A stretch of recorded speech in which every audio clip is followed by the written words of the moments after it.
ለመዳን መልካም ሥራ መስራት የለበት። ምንም አታምታታ፣ አማርኛ አትቀሽር። ለመዳን የምንሰራው ምንም መልካም ሥራ የለም። ድኛለሁ ብሎ ጸድቄያለሁ ብሎ አልጠየቅም ብሎ እዛው ጭቃ ውስጥ ከሆነ ግን ይሄ መጽሐፍ ቅዱሳዊ አስተምሮ አይደለም። አንዴ ስለ ዳንክ ዘላለም ድነሃል የሚባል ትምህርት የለም። አንዴ ከዳንክ በኋላ በዳንክበት መንገድ ከሄድክ ኦፍ ኮርስ ደህንነትህን በሂደት ሙሉ ታደርገዋለህ። መንፈሳዊ ዓለምህን በሂደት በመሄድ በመንፈሳዊ ሕይወትና ክርስቶስን በመምሰል እንጂ አንዴ ስለመጣው አንዴ መንፈስ ስለገባብኝ የፈለኩትን ሆናለሁ ብትሉ በቸርች በኩል ወደ ሲኦል መንገደኛ ትሆናላችሁ። ምንም ያክል ብትድኑ በቅስፈት በሂደት ደግሞ መዳናችሁን እየፈጸማችሁ ማትቀጥሉ ከሆነ አንዴ ስለዳነን የሚባል ነገር የለም። መንግሥተ ሰማይን የሚያሳጣን ኧረ ምኑ ልንገራችሁ፣ ብዙ ጉዳይ። መንግሥተ ሰማይን ልብህ እንደሚያሳጣህ ታውቃለህ። ክፋት እንደሚያሳጣህ ታውቃለህ። መንፈስ ቅዱስ መንግሥተ ሰማይን ቅንነት በማጣት ምክንያት የምትመጣ ምቀኛ በመሆን እንደምታጣው ታውቃለህ። መንግሥተ ሰማይን ይቅር ባለማለት ጨካኝና በደለኛ በመሆን መንግሥተ ሰማይን እዚህ እንደምታጣ ታውቃለህ። ይህ ትምህርት የአዲስ ኪዳን ትምህርት። ስለዚህ መንፈሳዊ ዓለማችን ሕይወት እንዲማን ያደርጋል። የመንፈስ ፍሬ ግን ፍቅር፣ ደስታ፣ ሰላም፣ ትዕግስት፣ ቸርነት፣ በጎነት፣ ታማኝነት፣ ገርነት፣ ራስን መግዛት ነው። ማንን መግዛት? ምንም ባደርግ ራሱ ምንም አልሆንም የሚል ሰው መጀመሪያ መዳኑን ይጠራጠራል። የሞተ ሰው እኮ እንዲህ አይነት ጥያቄ ማንሳት አይችልም። ለኃጢአት ሞተሃል፣ እንደፈለኩ ባረግ የምትሆን ጽድቅን ነው እንጂ ኃጢአትን አይደለም። በክርስቶስ በማመን ያገኘውን ትልቅ የዘላለም ድነት ግን ሊያጣ የሚችልባቸው ደግሞ ኬዞች ደግሞ አሉ። የእግዚአብሔር ልጅ የረገጠ የተቀደሰበትን የኪዳን ወንድም እንደ ተራ ነገር የቆጠረ የጸጋን መንፈስ ያክፋፋ እንደምን ያለ የባሰ ቅጣት ይገባው ይመስላችኋል? የገባንበት የእግዚአብሔር መንግሥት በር እኛ ከገባን በኋላ ከጀርባችን ተዘግቷል የሚል አመለካከት ሊኖረን አይገባም። ክፍት ነው። እንደገባንበት ልንወጣበት እንችላለን። ሆን ብለሽ በኃጢአት መጥናትሽ ከእግዚአብሔር ጋር ኅብረትን አለመፈለግሽን ያሳያል። የሕይወት ድካም ድነትን አያጠፋም፣ ክህደት ግን ያጠፋል። የዘላለም ሕይወት ወይም ደህንነት የማይጠፋ ነው፣ የማይወሰድ ነው። የዘላለም ሕይወት እኔ የምላችሁ ለሆነ ግራጁዌሽን ጊዜ የሆነ ሰው ተመረቀ፣ ወዳጃችሁ ነበር ልበል። ከዛ ጸባይ ስላለው በዛን ሰሞን በጥሩ ነገር ላይ ስላለ ያ ልጅ ሲመረቅ ሄዳችሁ ፖስት ካርድ ሰጣችሁ ወይም ያ የፈረደበት ፍሬም ሰጣችሁ። ከዛ በኋላ ከአንድ ዓመት በኋላ ያ ሰው አስከፋችሁ። ምንድን የምትሉት? ሄዳችሁ ስጦታ በነፃ የሰጣችሁት ምንድን የምትሉት? እኔ እኮ ሰው መስለኸኝ ነው የዛሬ ዓመት ለምርቃት ይህንን ፍሬም የሰጠው ስጦታ። ያም እኮ እግዚአብሔር ዝም ብሎ አይደለም፣ በጌታችን በኩል የሰጠን በክርስቶስ ኢየሱስ። እና ያን ሰው መስለኸኝ የሰጠው ስጦታዬን መልስ። ስጦታዬ ደግሞ እኔ አንተን ሰውዬ በነፃ መስጠቴ ይባላል አይባልም? ማለት ጭንቅላት ከሌለም በስተቀር ይባላል? እንደዛ አይባልም። የዘላለም ሕይወት የማይጠፋ ነፃ ስጦታ ነው። ኢየሱስን ለሚያምን ኢየሱስን ለሚያፈቅር ሰው ልብን ቼክ አድርገው። የዘላለም ሕይወት ከምናችን ጋር የተገናኘ ከመልካም ስራችን ጋር ነው፣ ከኃጢአታችን እንዳትረሱ። የዘላለም ሕይወት ከኃጢአታችን ጋር የተገናኘ የኃጢአታችን ስርየት ያመጣው ውጤት ምን ይባላል? የዘላለም ሕይወት። የመልካም ስራችን ውጤት አክሊል ይባላል። የዘላለምን ሕይወት ከመልካም ስራ ጋር ስታገናኘው ጳውሎስ እንግዲያስ የሚገኘው በመልካም ስራ ከሆነ ክርስቶስ በከንቱ ሞቷል። ማንም እንዳይመካ ከስራ አይደለም። ይህ የእግዚአብሔር ነፃ ስጦታ ለእናንተ ነው እንጂ የዘላለም ሕይወት ከኃጢአታችን ጋር የተገናኘ እንጂ ከመልካም ስራችን ጋር የተገናኘ የኃጢአታችን ስርየት ያመጣ ውጤት የዘላለም ሕይወት ይባላል። ስርየት ደግሞ በጾም አይመጣ፣ በጸሎት አይመጣ፣ በምን አይመጣ? ደም ሳይፈስ ስርየት የለምና ዕብራውያን 9። ስለዚህ እግዚአብሔር ልጅ ደሙ ፈሷል፣ ስርየቱ ተሰጠን፣ ውጤቱ የዘላለም ሕይወት ሆነ። ይሄ አክሊል በመልካም ስራችን የምናገኘው ነው። ከዚህ የተነሳ የዘላለም ሕይወት ስጦታን የተቀበለ ሰው በሕይወት ይነግሳል እንጂ የዘላለም ሕይወት የሚጠፋ አይደለም። የዘላለም ሕይወት ያገኘ ሰው የዘላለም ሕይወቱ ሲጀመር ሕይወቱ ራሱ የምን ሕይወት ነው የሚባለው? የዘላለም ሕይወት እኮ ነው። የአንዳንድ ቀን ሕይወት አይደለም። የሚቆራረጥ ሕይወት አይደለም። ስንበረታ የሚቀጠል ስንደክም ብጥስ የሚል ተጸጸትክ ሲሆን ቋጥረዋል እኛን አምኖ ከዛ ላይ ነገ ማኖ ይነካል አፍህ ተሳሳትከ ብጥስ። ይሄ የዘላለም ሕይወት ነው። የሚቆራረጥ ሕይወት ባጭሩ የዘላለም ሕይወት ማን ነው? ኢየሱስ። ኢየሱስ ምን አይል አቤት አይጠፋም። ላከችልን እሌኒ የምትባል አንድ ተከታተለን ሰው ናት። ጥያቄው መዳንን የተመለከተ ነው እና እንደዚህ ይላል። ዳግመኛ የተወለደ ክርስቲያን መዳኑን ወይም ደግሞ በሴት ከሆነ መዳኗን ሊያጡ ይችላል ወይ? መዳናችንን አንዴ ከተቀበልን በኋላ ልናጣው እንችላለን ወይ የሚል እይታ ያለው ነው። በዚህ ላይም ደግሞ እንደዛው ትንሽ የተከፋፈለ አመለካከቶች አሉ። አንዳንድ ሰዎች አንዴ የዳነ ሰው እስከ መጨረሻው ድረስ ድኗል የሚለው አመለካከት አለ። በአንዳንዶች ዘንድ ደግሞ መዳኔን ባጣውስ የሚል ፍርሃት አለ። በተለይ ደግሞ አንዳንድ ጊዜ አንዳንድ ሰዎች የሆነ እንኳን ኃጢአት ላይ በወድቅ እና በዛ መዳኔን በዛው ባጣውስ ከኔ ቢወሰድብኝስ የሚል ፍርሃት አለና ከዛ ጋር እንደዚሁ ነው የሚያያዙ ጥቅሶችን ላንብብና እንደው በዚህ ሐሳብ ላይ ብንነጋገርበት ጥሩ ነው። ለምሳሌ ከዚህ ጋር ተያይዞ ከሚነሱ ክፍሎች ውስጥ አንዱ ዕብራውያን ምዕራፍ 10 ቁጥር 26 እና 27 ላይ እንደዚህ ይላል። የእውነትን ዕውቀት ከተቀበልን በኋላ ወደን ኃጢአት ብናደርግ ከእንግዲህ ወዲህ ስለ ኃጢአት መስዋዕት አይቀርብልንምና ብሎ ይናገራል። የሚያስፈራ ግን የፍርድ መጠበቅ ተቃዋሚዎችንም ሊበላ ያለው እሳት ብርታት አለ ብሎ ማስጠንቀቂያ ይናገራል።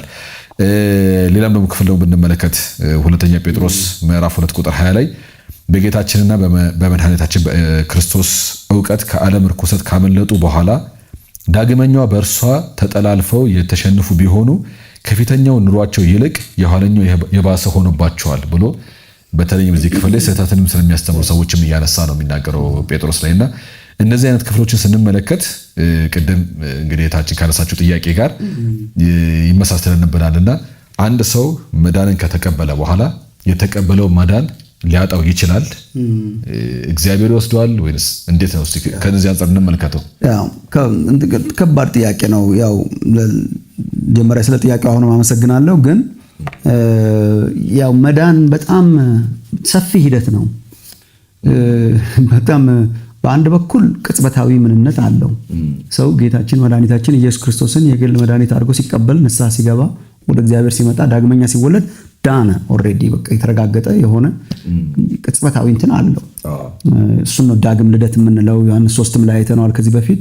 ያቺ ሞመንት አለች፣ ሰው የሚለወጥባት አዲስ ፍጥረት ይሆናል እና ዳነ።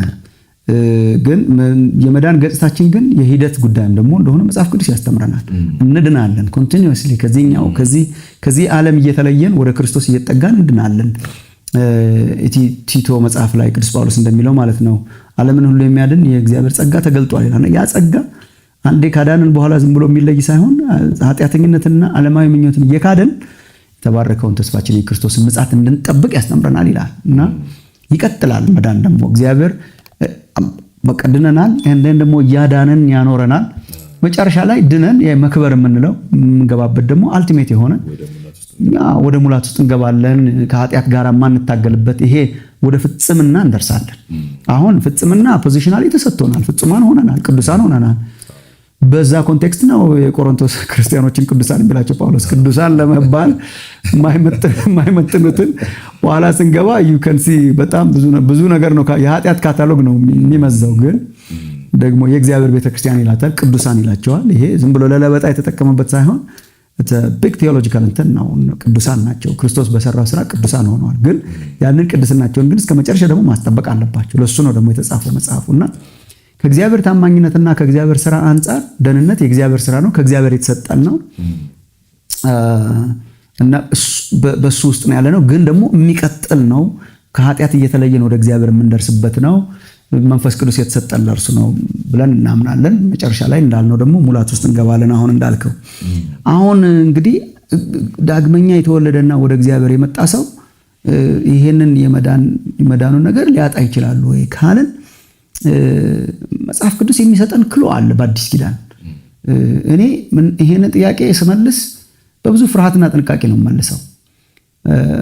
ይሄንን ማድረግበት ምክንያት ምን ነው? አንደኛ በጌታ በኢየሱስ ክርስቶስ የዳኑ በፍርሃት እንዳይኖሩ እፈራለሁ። አንዳንድ ጊዜ መዳኔን ላጣው እችላለሁ በሚል አዚፍ እኛ የምናስጠብቀው ይመስል እኔም ማስጠብቀው መዳን የለኝም።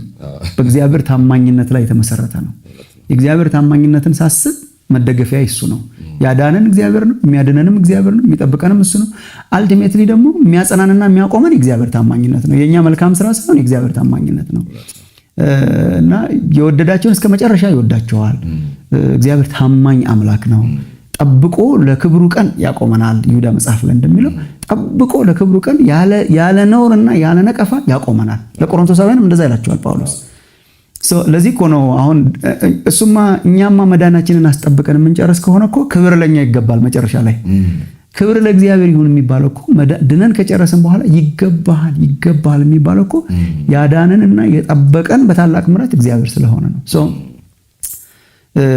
መዳኔን አጣው ይሆን አላጣው ይሆን በሚል ፍርሃት ውስጥና ሰቀቀን ውስጥ አልኖርም። ቢኮዝ በስራዬ አልጸደቅኩም፣ በስራዬ አልጸናም። በስራዬ ሳይሆን በእግዚአብሔር ታማኝነት ላይ ሪላይ ያደረገ ህይወት ያስፈልጋልና እንትኑ ጥሩ ነው፣ ጥንቃቄው ጥሩ ነው፣ ልቡ ጥሩ ነው። መዳኔን አጣው ይሆን የሚል ጥንቃቄ ጥሩ ነው። በፍርሃትና በመንቀጥቀጥ መዳናችሁን ፈጽሙ እንደሚል ጥሩ ልብ ነው።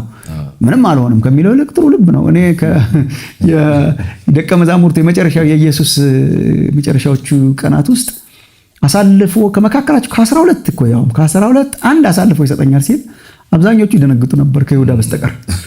አብዛኞቹ እኔ ይሆን የሚል ፍርሃት እስቲ ጠይቅ ማን ይሆን የሚል እንትን ነበራቸው። ይሁዳ ብቻ ነው እንትን ያልነበረው። እና ጥሩ ልብ ነው፣ ጥንቃቄ በጣም ጥሩ ልብ ነው። ግን በጣም ለፍርሃትና ለእንትን ደግሞ አሳልፎ ሲሰጥ ጥሩ አይደለም። ከዚህ የተነሳ በጣም እንጠነቀቃለን። መዳንን የሥራ እንዳናረገው፣ መዳንን በእኔ ሥራ የማቆመው እንዳናረገው። መዳን ከመጀመሪያ እስከ መጨረሻ በእግዚአብሔር ታማኝነት ላይ ነው። ከእምነት ወደ እምነት ነው። እንግዲህ የእግዚአብሔር ሥራ በሕይወታችን ከእምነት ወደ ሌላ እምነት ነው እንጂ ከእምነት ወደ ሥራ አይመጣም። እግዚአብሔር የሰጠኝን መዳን በሥራዬ አቆመዋለሁ ከሚል አስተሳሰብ መውጣት መቻል አለብን ብዬ አስባለሁ። አት ዘ ሴም ታይም ግን በጥንቃቄ የምመልስበት ምክንያት እንደዚህ አይነት አስተሳሰቦች ደግሞ ለልቅነትና ለአጓጉል ሕይወት አሳልፈው እንዳይሰጡ ደግሞ በጣም ያስፈራል። አንዴ የዳነ ሰው ምንም አይሆንም የፈለገ ቢሆን ወደሚል ዝርክርክነት እንዳያመጣን መጽሐፍ ቅዱስ እግዚአብሔር ታማኝ ነው እስከ መጨረሻ ይጠብቃችኋል የሚል መጽሐፍ ደግሞ ተጠንቀቁ ደግሞ ይላል። ተጠንቀቁ ይላል። አሁን አንደኛ ቆሮንቶስ ምዕራፍ 10 በጣም እንድንጠነቀቅ የሚያደርግ ነው። መንፈሳዊ እውነተኛ የሆነ መንፈሳዊ ልምምድን ተለማምዶ አለመጨረስ ይቻላል። የእግዚአብሔርን ፍርድ መቀበል ይቻላል። ፖሲብል አንደኛ ቆሮንቶስ ምዕራፍ 10 ከዚህ በፊትም አንስተነው ነበር። ሁሉም ያንን መንፈሳዊ መብል በሉ፣ ሁሉም ሙሴን የተባበሩ ዘንድ ተጠመቁ። ለቆሮንቶስ እኮ ማስጠንቀቂያ እኮ ነው።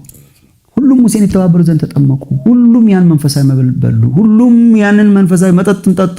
ከአለት ያውም የጠጡት በቃ ክርስቶስን ከዛ አለት ነው የጠጡት። እና እግዚአብሔር የሰጣቸውን መና እግዚአብሔር ያጣቸውን ያ ሁሉ ስፒሪቹዋል ኤክስፒሪየንስ ያላቸው ግን በምድረ በዳ ታማኝ ባልሆኑ ጊዜ፣ ጣዖትን ባመለኩ ጊዜ፣ ዓለማዊነት በወረሳቸው ጊዜ የአብዛኞቹ አስከሬን በምድረ በዳ ቀረ ይላል፣ ታየ ይላል። እና ይሄን ደግሞ ለትምህርታችን ተጽፏል ብሎ ነው ጳውሎስ የሚጽፈው። ዝም ብሎ እንደ አንድ የብሉይ ኪዳን ታሪክ ይሄ ብሉይ ኪዳን ነው ብለን እንዳናልፈው፣ ይሄ ለትምህርታችን እኛን ለማስጠንቀቅ ነው። እንዲያውም የዘመን መጨረሻ የደረሰብንን እኛን ለማስጠንቀቅ ነው የተጻፈው ይላል። የተጻፈበት ምክንያት እሱ ነው። ለነሱ እኮ ምንም አይጠቅማቸው። ለነሱማ ከሞተ በኋላ ቢጻፍላቸው ምን ያደርግላቸው? መንፈስ ቅዱስ የጻፈልን የዘመን መጨረሻ የደረሰብንን እኛን ለማስጠንቀቅ ነው። የቆመ የሚመስለው እንዳይወድቅ ይጠንቀቅ ይላል። እና ተጠንቀቃ እንድንኖር መጽሐፍ ቅዱስ ያሳየናል። አሁን ዕብራውያን ላይ ነበርኩ። የእግዚአብሔርን ልጅ የረገጠ ያንን የተሰጠውን የመንፈስ የኪዳኑን ደም ያራከሰ እንደ ርኩስ ነገር የቆጠረ ያንን ወደ ቆጠረ እኮ ምን አማራጭ አለ ከፍርድ ውጭ? በጥንቃቄ እንኖር መጽሐፍ ቅዱስ ያስተምራል። ስለዚህ መዳን የእግዚአብሔር ስራ ነው፣ ግን መጽናትን እስከ መጨረሻ መጽናትን ይጠይቃል። እግዚአብሔር ጥሎት ሳይሆን መዳኑን ሊጥለው ይችላል። ሰውየው ራሱ ሪጀክት የእግዚአብሔር ልጅ ሊረግጥ ይችላል። የእግዚአብሔር ልጅ አይረግጠውም። የእግዚአብሔርን ልጅ ደሙን ሊረግጠው ይችላል። እንደ ርኩስ ነገር ሊቆጥረው ይችላል። እንደ ቀላል ነገር ሊቆጥረው ይችላል። ምሳሌ እስራኤል ባህር ሲሻገር እንደ በቃ አራከሱት፣ ተዉት፣ ያን ኤክስፔሪየንስ ጣሉት። ሰው ሊጥለው ይችላል። ይሁዳ ለኔ ራሱ ይሁዳ እኮ በጣም ብዙ መንፈሳዊ ነገሮችን የተለማመደ ሰው ነው። ጀስት ሪጀክትድ ኢት እስከ መጨረሻ ጣለው። በቃ አልፈልግም አለ። እንደ ርኩስ ነገር ቆጠረ። ታጥቦ ንጹሃን ናችሁ ከተባለ በኋላ ማለት ነው። ሰው ከእግዚአብሔር የተቀበለውን ነገር እንደ ርኩስ ነገር ቆጥሮ ሊጥለው ይችላል። ከእግዚአብሔር ታማኝነት አንጻር የእግዚአብሔር ታማኝነት ጎድሎ አይደለም። አለማመናቸው የእግዚአብሔርን ታማኝነት ያስቀራልን? አያስቀርም። አሁን እኔ ለምሳሌ ብተወው እግዚአብሔር ታማኝ እንዳልሆነ ነው የሚያሳየው? አይደል። ታማኝ እንዳልሆንኩ ነው የሚያሳየው። ታማኝ እንዳልሆንኩ ነው የሚያሳየውና ጄኑዊን የሆነ ኤክስፔሪየንስ ኖሯቸው ሰዎች ሊተውት ይችላሉ በራሳቸው ከእግዚአብሔር ታማኝነትና ከእግዚአብሔር አለመጠበቅ የተነሳ ሳይሆን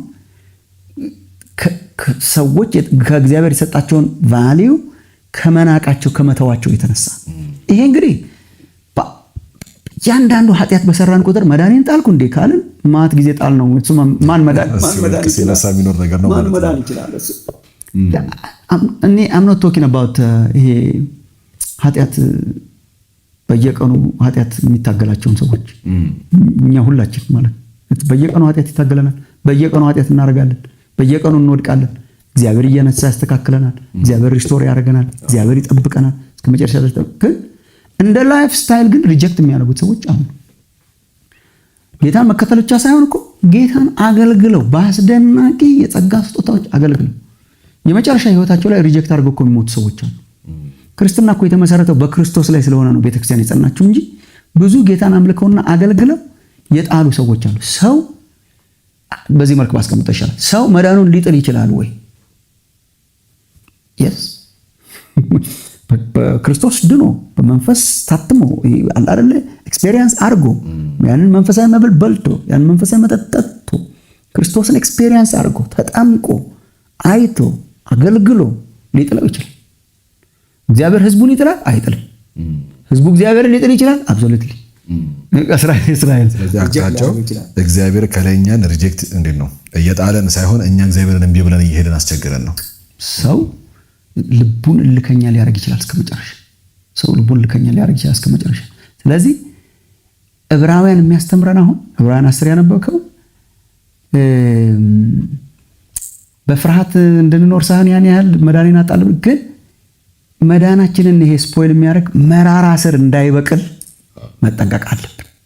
በእያንዳንዷ ስራ ውስጥ ሉዝ አደርገዋለሁ። አሁን መዳን እኔ ጽድቅ ሳደርግ ጌን የማደርገው፣ እኔ ኃጢአት ሳደርግ ሉዝ የማደርገው፣ የሆነ ነገር ሳደርግ እድናለሁ፣ የሆነ ነገር ሳላደርግ እጥለዋለሁ። በሱ ማሰብ ግን መራራ ስር ይሄ አላረ ስሩ በቅሎ ዛፍም ይሁን ላይፍ ስታይል እንዳናዳብር ነው መጠንቀቅ ያለብን። ይሄ የኪዳኑን ደም ሰው ሊረግጥ ይችላል፣ ሪጀክት ሊያደርገው ይችላል። ስለሆነስ ማስጠንቀቂያ ምን እንጠንቀቅ። ከውስጥ ይሄ መራራ ስር እንዳይበቅል በጣም እንጠንቀቅ። ስለዚህ ህይወትን በጥንቃቄ ማብራት በጣም ያስፈልጋል። የህይወታችን አቅጣጫ በአጠቃላይ ወዴት እየሄደ ነው? ከእግዚአብሔር እየራቀ እየሄደ ነው ወይስ ወደ እግዚአብሔር እየወደቅንም እየተነሳንም? እኮ እየወደቅንም እየተነሳንም ከእግዚአብሔር ጋር ከተጣበቅን እሱ ምንም መዳን እሱ ነው። ግን ሰው እየወደቀ እየተነሳ ብቻ ሳይሆን እየወደቀ ከእግዚአብሔር ከራቀ ግን ሪጀክት ሊያደርገው ግን ይችላል። እስከ መጨረሻ ድረስ እንድናጸና መዳናችንን በፍርሃትና በመንቀጥቀጥ እስከ መጨረሻ ድረስ እንድናጸና መጽሐፍ ቅዱስ ይነግረናል። ይሄ ማለት ግን እንድናጸና የሚያግዘን ደግሞ የእግዚአብሔር ታማኝነት ስለሆነ መጨረሻ ላይ ተከባሪው እግዚአብሔር ነው። it's very difficult ነገር እኮ ባለው ክርስቶስ ሩጫውን አሸንፌ እንድገባ የረዳኝ የእግዚአብሔር ታማኝነት ነው። ክብሩ የኔ አይደለም። አቋርጬ ስወጣ ግን አቋርጬ የወጣሁት እኔ ነኝ። ፍርዱ የኔ ነው። ከእሱ አንጻር ማየት በጣም ጥሩ ይመስለኛል። በጣም ከባድ ነው። ሌላ ለእህታችን እና ለሌሎች ለሚያደምጡን ሰዎች ሲምፕሊፋይ ማድረጌ አይደለም። የተለያዩ የማከብራቸው አቋሞች እንዳሉ አሁንም መግለጽ ፈልጋለሁ። በምንም አይነት ይሄ በቃ እግዚአብሔር ካዳነ አንዴ አዳነ ነው የሚሉ ሰዎች አሉ። ሰው ሊያጣው አይችልም ብለው የሚያምኑ ደግሞ አርጊመንታቸው በጣም ከበድ ያለ ነው። ማለት ይሄ ትልቅ ቦታ የምትሰጠው ነገር ነው። ግን ደግሞ መጽሐፍ ቅዱስን እና ኤክስፔሪየንስን ሳይ ደግሞ ሰው በእግዚአብሔር ጀንዊንሊ ኤክስፔሪየንስ አድርጎ ሪጀክት ሊያደርገው ይችላል። እግዚአብሔር የመረጣቸውንና ያዳናቸውን እስከ መጨረሻ ያጸናቸዋል። እግዚአብሔር ደግሞ እግዚአብሔር የሚሰጠውን መዳን ኤክስፔሪየንስ አድርገው ግን ሰዎች እግዚአብሔር ሪጀክት ሊያደርጉት ግን ይችላሉ ያስባል። አንዳንድ ጊዜ በዚህ መልክ አየዋለሁ። ለምሳሌ አሁን በኃጢአት ውስጥ ያሉ ሰዎች ስንመለከት ሮሜ ምዕራፍ 1 ላይ የምናያቸው ሰዎች አሉ። ከኃጢአት ወደ ኃጢአት እንደውም እውነትን በውሸት ለወጡት እያለም ነው የሚናገረው። እግዚአብሔርንም በመፈለግ ነው ሪጀክት የሚያደርጉት የእግዚአብሔርን ነገር በኃጢአት የሚሸፍኑ እያለ ነው የሚናገራቸው። በሌላ በኩል ደግሞ ሮሜ ምዕራፍ 7 ላይ ደግሞ የማየው ሰው አለ። በኃጢአት ትግል ውስጥ ያለ ሰው ነው፣ ግን ደግሞ ማን ከዚህ ያድነኛል እያለ ደግሞ የሚጮህ ሰው አለ። ምናልባት እንግዲህ የሁለቱ አመለካከት ሁለቱም የኃጢአት ትግል ነው፣ ግን አመለካከቱ ግን ይለያያል። አንደኛው ኃጢአትን ይዞ እግዚአብሔርን ነገር እምቢ እያለ ያለ ነው። አንደኛው ደግሞ ኃጢአት እየታገለው ግን እግዚአብሔርን አድነኝ እያለ ወደ እግዚአብሔር የሚገሰግስ ሰው ነው የምናየውና ቢታገለንም ግን ልባችን እግዚአብሔርን የሚገሰግስ ሰዎች ከሆንን ተስፋ አለን ብዬ አምናለሁ። መጽሐፍ ቅዱስ መዳንን ካስቀመጠባቸው ከምሳሌዎቹ አንፃር ራሱ ቁጭ አድርገህ ስታየው መዳን እሮጣለሁ፣ ታገላለሁ፣ እወርሳለሁ፣ እሄዳለሁ፣ እድናለሁ አይነት ነው። ባልሆንስ ተሰነካክለን እንወድቃለን። ጠልፎ የሚጥል ነገር እንዳይኖር ተጠንቅቆ አይደል የሚለው ዕብራውያን 12 እኮ ፈጥኖ የሚጠልፈን ነገር እንዳይኖር፣ የሚያደናቅፈን ነገር እንዳይኖር ለኃጢአት ነገር ተጠንቀቁ ይላል። እየተጠነቀቀን የሚጠልፈን ነገር እንዳይኖር እየተጠነቀቀን የምንሮጠው ሩጫ ስለሆነ ደግሞ መጠንቀቅ፣ ፍርሃትና መጠንቀቅ በጣም ያስፈልገዋል። ይሄ ግን አንዳንድ ቅድም እንዳልኩት ዝም ብሎ በሆነ ባልሆነው የሆነ ድካም ሲሰማን ሉዝ አረግ ይሆን ብለን የምንፈራው አይደለም። መዳን አልቲሜትሊ የእግዚአብሔር ስራ ስለሆነ የእግዚአብሔር ታማኝነት ይጠብቀናል። መዳናችንን በፍርሃትና በመጠንቀቅ ደግሞ እየኖርን እናጸናለን ነው። ተመልካቾቻችን ከዚህ ጥያቄ ብዙ ሁላችንም የተማርናቸው ትምህርቶች እንዳሉ አምናለሁ። ስለተከታተላችሁ እናመሰግናለን። እግዚአብሔር ይባርካችሁ።